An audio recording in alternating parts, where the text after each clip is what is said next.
కారం రంగు రుచితో ఉంటుంది. ఆచి మిరపపొడి అదరగొట్టే కారం రంగు రుచి.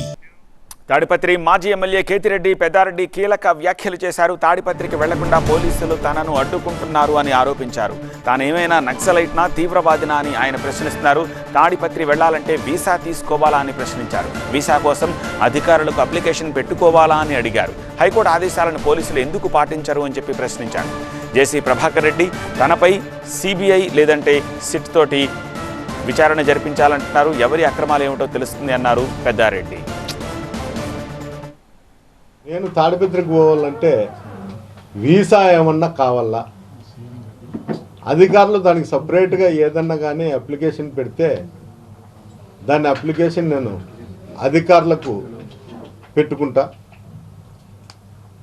ఎందుకు చెప్తున్నా అంటే హైకోర్టు ఆర్డర్ వచ్చినా కూడా నన్ను తాడిపత్రికి పోయేదానికి అడ్డుపడుతున్నారు. నన్ను తాడిపత్రికి రానికూడదు, పోలీస్ అధికారులకు ప్రెజర్లు పెట్టించుకుంటా, మీ నాయకులతో ప్రెజర్లు పెట్టించుకుంటా, నన్ను తాడిపత్రికి రాకూడదు, హైకోర్టు ఆర్డర్లను కూడా ధిక్కరించే విధంగా మీ అధికారులకు నువ్వే ఆదేశిస్తున్నావు. అనుక్షణము నేను ఏ గ్రామానికి పోయినా ఎక్కడ పోయినా కూడా నా సొంత పని మీద పోవాలన్నా కూడా పోలీస్ ఆంక్షలు ఉన్నాయి. అంటే నేనేమన్నా నక్సలైట్నా, లేకపోతే తీవ్రవాదినా, లేకపోతే ఇంకా ఏదన్నా కానీ చేయరాని నేరాలు చేసిన గజ దొంగనా? నా మీద ఇన్ని ఆంక్షలు ఇంత కథ ఉండడం పోలీస్ అధికారులకు మీరు ఆలోచన చేయండి.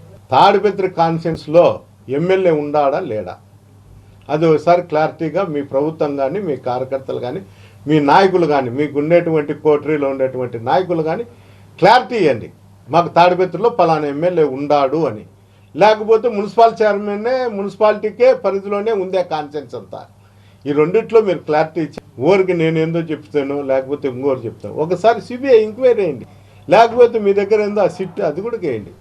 నాకైతే అభ్యంతరం. నా మీద అయ్యండి, ఆయన మీద అయ్యండి. ఎక్కడ అక్రమాలు ఉంటే అక్కడ మీరు పరిశీలించండి.